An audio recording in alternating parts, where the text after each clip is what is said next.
ahead. I have struggled with like what are the what limits do I place on the information I put up there? And in my opinion, a lot of the information is very clinical, and I actually wouldn't classify it as personal in the same sense. Like if you go to deuce.com and you read about like that sort of stuff, to me is like stuff that I'm not interested in reading about from other people. So like when I'm keeping track of like how like her daily sleep patterns and cycles, it's almost like an anthropological sort of observation. And in that sense, it's more about me looking at this new experience than it is about her personal stuff. And I have made, like, there's some things that I don't write about on the blog, even though they're things that would be useful to get feedback from other parents about, just because I kind of feel that it would be embarrassing like later on down the road. First off, I want to say I can't believe I'm the only person who actually blogs in the bathroom. I'm Dave College blog, and I want to go back to what Dave said. Dave Weiner said. I agree with him. Who cares what you write? Not what you write. But there's no song that says you want to dance like nobody's watching. I think well, I think you ought to blog like nobody's reading, and that way you get your true voice out there, as opposed to trying to say, well, I wonder what you think about it. Because if you do that, you're going to drop pretty soon, and it just completely blocks transparency. So I would urge anybody just to say, just the way I think about it, and hopefully somebody will read it. If they don't, they don't. But if you're going to be part of the community, you have to be involved in that community. So I actually agree with Ed a lot. You have to link out a lot, link back a lot, and read a lot of blogs, and that's the best way to get it out there. Clapping for him or for the bathroom? Tell us who you are. I'm Chip Sutter, and I was going to ask, we've talked a lot about building communities. We haven't talked a lot about comments. About what? About comments and about and trackbacks. Well, trackbacks is kind of implicit in linking in, linking out. But we haven't talked a lot about trackbacks. I mean, about comments. Instafunded, no comments, edcom.com, comments. How integral are comments to building that community? Is it just a byproduct, or does it build? Who wants to take a stab at that? Comment. RobZelt.com. I think the key to communities, to all these different things, is conversation. And whether that's through comments, through linking, the real power of building a community is somehow establishing a conversation. Some sites do that purely through linking. Other sites do it through comments.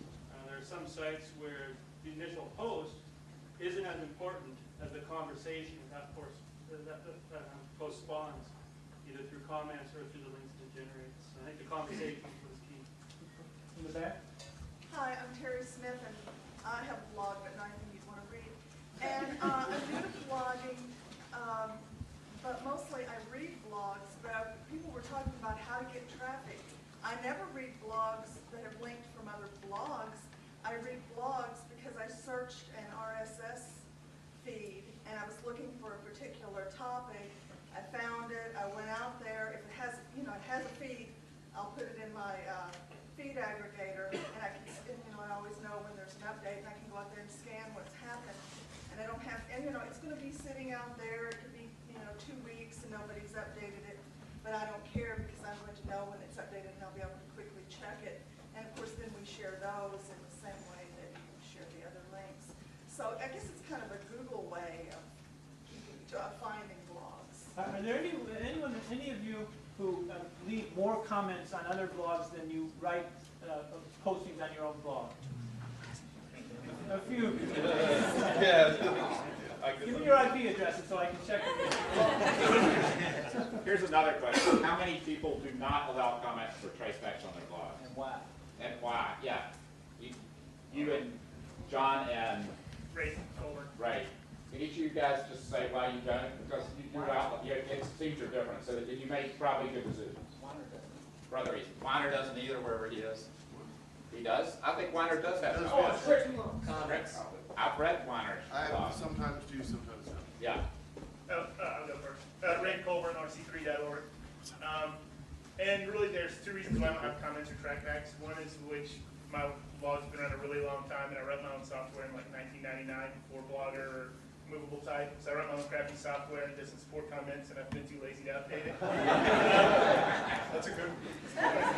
And I guess the second reason is that I've had a lot of experience with online community, whether it's Usenet, The Well, bunches of other places, and I find that sites that allow comments, you know, in a good way, build a community of their own, but I've never been that into policing a community on top of writing my own stuff. I mean, I leave comments on other people's blogs. I like the fact that people have comments, but you know, if you get very big at all, I mean, then you know.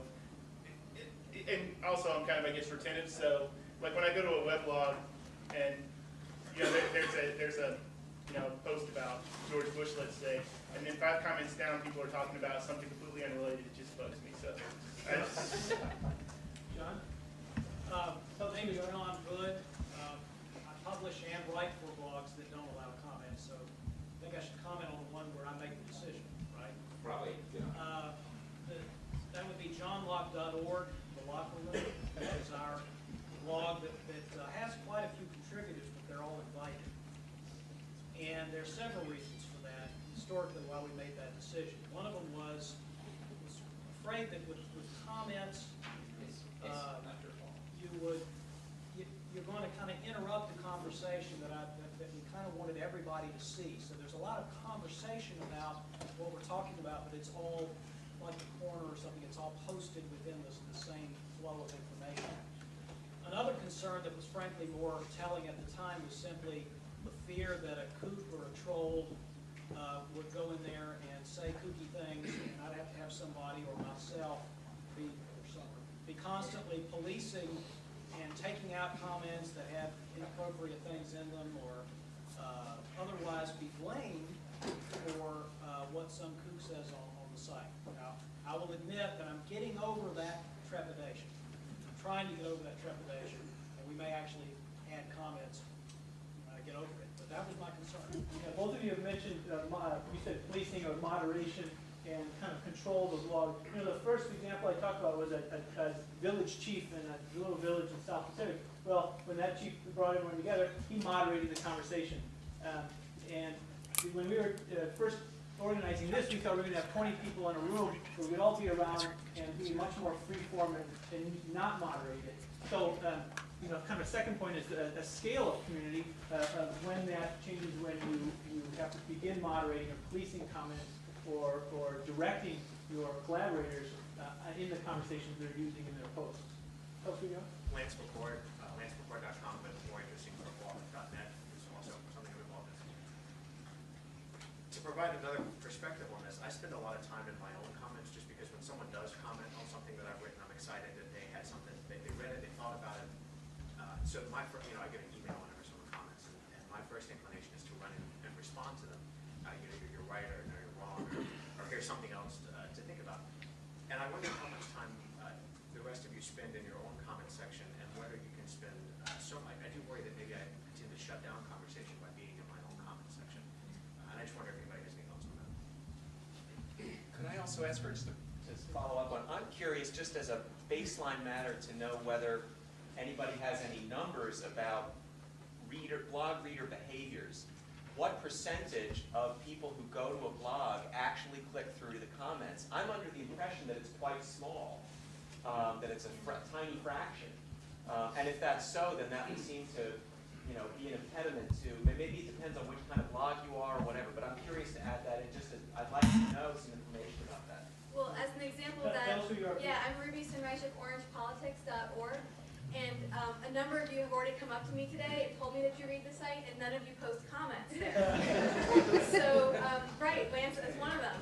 Right? I was posting your site. Yeah, he posts on my personal blog, but so I think that's very true, and that's something that I wonder about a lot. And also the issue of shutting down comments because the site is fairly political, obviously. We do have a lot of debates, and a lot of times if I post, I'm trying to steer people back into whatever, and the comments sort of stop after that. Sometimes I want them to stop anyway, so that's fine.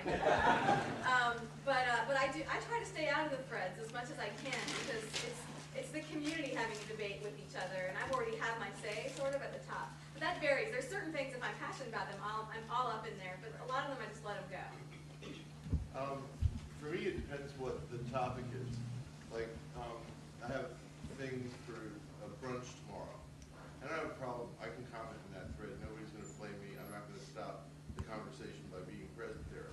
But there are other topics where, when I ask for comments, it's going to be dominated by trolls. There's no two ways about it. The good people, like Ruby said, they won't post because they know that the trolls are coming. And so I will never post in those threads. Does everyone know what a troll is? Do we need to define that? Somebody who just wants to create emotional angst with the greatest amount of volume that they can do it. And you lose right under the bridge. Well, the bridge is like not so whatever. You can see them, you know. And there's certain topics I just can't post about because that will just be because they'll flame immediately. But it works when I don't comment. They actually do go away eventually. One technical comment.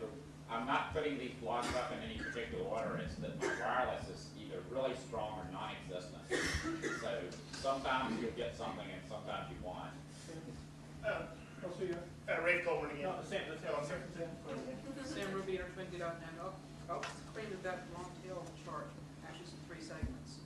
On the far left, where the dollars used to be, is the purview of Usenet and spam. People who track all sorts of flames, etc. On the far right is a bit of a waste that you have comments, but you won't have enough to build a community. There's a sweet spot somewhere in the middle. It's hard to be there. If you can be in the middle, it's very nice to have comments. You build a community, whatever. You get a little too close to get too popular, you end up getting consumed by spam. You get off a little too unpopular.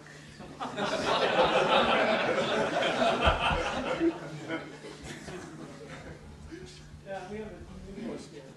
Hi, I'm Kathy Resner. I have a little blog called Amaryllis, but also I'm a reporter for 7 Days newspaper in Burlington, Vermont. And I just wanted to point out that about comments, lots of people read the newspaper, but not everyone writes letters to the editor. But it's still a function that you need to have, and I think, or that's useful. And I think one of the great things about comments is that even if, a lot of people read blogs just to, like me, just to see what the post is. But the comments section, when you enable it, a lot of times if you're reading the comments, a lot of great points can come up. People are really engaged in the issues, can use those comment threads as a way to start a discussion about something that then can percolate up into the main post of the blog. So I think they're really useful. I'm a complete poster only for comments because I don't have a blog. So John Hood, I can't have a conversation with you. I dispute your saying that you have a conversation. You're talking to yourselves. I like your weblog, but it's not a full-featured weblog to me without comments, because if you want me to respond, I guess I could do it via email, but there's no conversation. Maybe you're not a full-featured human being without a blog. Yeah, I'm version 1.0, so. Okay, Bora or Kuternix. I have 2 different experiences with comments because I have 2 different blogs with very different concepts. One is a very narrow expertise about sleep and circadian rhythm. There people come and ask questions and comments that I feel obliged to answer. The other one is science and politics. It's all of, push bashing and this and that. And people usually just come in and say, hey, good job. And those are my friends. I go to their blog. So I never had a troll or a bad comment yet. And I kind of am afraid of getting too much of a traffic because I think it'll attract spam, trolls, and stuff like that. I'll like it at about 150 a day. Keeps it nice and smooth. I can write when I want, when I think I have something to say, and not feel an obligation for any audience. The way we've been talking about community, Lisa Creech Blitzer, the way we've been talking about community indicates a sheer numbers of people who read or post. I'm about to start a new project. I don't have the new blog set up yet. And I would like to see if a blog can be used to create something that's radically local. I don't know how to do that yet. But I would like to be able to not reach zillions of people across the world, but the people right in the area, right in the triangle, actually, where I live, and set them up in groups that can meet in coffee shops, like meetup.com does by zip code and stuff like that. I don't know exactly how it will work. Has anybody experimented? That's what Ruby's orangepolitics.org, I think, models pretty nicely. So maybe, I don't know whether Ruby wants to. Sure. Well, you know, it's an interesting thing going back to this whole like, oh, nobody's reading my blog or whatever, when it really is different. And I thought a lot about how to promote orange politics. I want more people to read it, but I don't want to use Google ads because everybody in the world's going to see those, and I couldn't give a crap if people in Peoria know about it. You can localize. Yeah. Well, you can localize does it good. Right, but even still, it might not be the people that I want to be reading it. So that's a really interesting question. Orange politics is about local issues just in Orange County. And we even have a trouble of like trying to keep like Raleigh issues out of it, you know. So that's a really good question. And also I'll point out that ncblogs.com is a statewide aggregator, but they have little regional pages, and they have a triangle page. You know, I was really excited when it first started, but I never check it anymore. So so if it was something that if there was a reason that people were going there, then it would be a good way to publicize your blog. But you have to get people to be looking at it first before anybody goes out.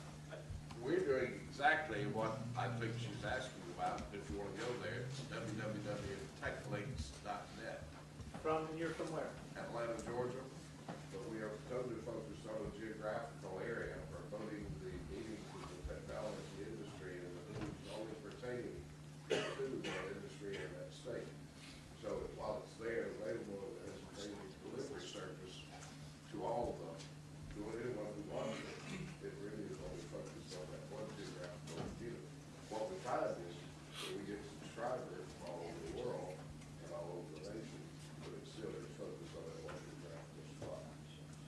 The next session, which starts right now, is on building community around aggregators, local communities, and all the stuff that y'all have just been talking about. So Anton stepped aside. I'm now moderating a quick how to build a local community, how to build aggregator blog roles. And you just talk, and you go out and have coffee, and you find out about each other. You also, I mean, we did it in Cambridge, was had a regular Thursday night meeting every Thursday night in a conference room, and basically open to anybody. You didn't even have to be a blogger, and just some incredible things came into that room. And it has Pulse. I'm not there anymore. They're still doing it. You know, just have a regular pulse. It doesn't have to be every week, but every week is pretty good. I think you've got a community clearly large enough to support that. You know, just arrange for people to be able to physically meet each other, and you'll get exactly what you want. In Greensboro, there's a monthly blogger meetup. Greensboro's developed a real community. Our newspaper is blogging in a big way. It's pushing that out to non-blogging readers. Rock, talk about building a local blog aggregator and community, if you would, briefly. Rock Smith at Greensboro101.com. Hi, everybody. I'm not a blogger. I've been reading blogs for a while, about a year and a half, I suppose, and I'm friends with Ed, and I remember him years ago telling me that this blog thing was going to be big, and I didn't quite get it. It took me a while to get it. But last fall, some of the local bloggers started bringing up some of the very issues that just came up. Wouldn't it be nice if we could start to build more of a community? Specifically, one of the things that was mentioned was building an aggregator for the local blogs, a geographically focused aggregator. I'm a website designer, and I thought that that was something that I could do, so I set about to try to do it. Found some open source software, tweaked a little bit, and in early December of last year, put online Greensboro101.com, which at that point was purely just an aggregator, and just proceeded to pick up some RSS feeds from local bloggers, and that was the first version. Since then, we've gone on to try to make it more of a citizens independent media website. But it started as an aggregator, and it started because local bloggers were looking to do that very thing, to try to find a way where they could all come together and read what each other was posting. So that was the impetus for Greensboro 101. My blog role, which I don't update that often anymore now that there are all these aggregators out there, but my blog role has a a section at the top that says far away, and that's places that are far away. But I have a long section of North Carolina and an even longer section of Guilford County. So my blog roll is a window into my community. And of course I try to link. I'll tell you one thing the News and Record has just done that's fascinating. They have editors who are blogging, and that's cool, but they put the letters to the editor online in blog form. And not only do those attract a lot of comments, they attract comments from different people. The names are different. So I'm a big believer in comments as a way of building local community. We duke it out. I don't mind getting a little flame. I'm a newspaper columnist, so my hide is fairly thick. I noticed, by the way, John Hood is a great commenter. He doesn't allow comments, but he comments, and we talk about North Carolina issues. It's a lot of fun. Jerry McCullough's up here from Greensboro. He does a fair amount of community blogging, and you have actually helped put other people online through like Luana's thing. Absolutely. We have placed organizations online as well, the VFW and NAACP as well, and also individuals throughout the community, right in Greensboro, North Carolina. I'm the blog master for the state of North Carolina NAACP blog. And we have a gentleman, Mr. Shields, who is the VFW blog master for VFW. The shoe, we call him the blog hunter. That's his blog nickname in Greensboro. The guy apparently stays up late at night. He goes and finds, how do you find all those blogs? And he posts them to his blog. So one way to build a community is you have people who, these are self-forming communities. For some reason, you decided that you were going to be the blog hunter and you're going to go find all these blogs. How do you find them? And then what do you do? Technorati is actually fairly quick at getting new blogs. I can give you the example of David Warden's Age of Aquarius blog. Technorati had it up in about 3 hours after he put it up. There are other places that I check somewhat regularly. Blog Pulse. Also, once in a while, just for the fun of it, I will take Greensboro, North Carolina, United States, and Google it and see what comes up. As a blogger, look for blogger profiles. That way, it seems how bloggers. Why do you do that? What's your motivation? To bring out the new bloggers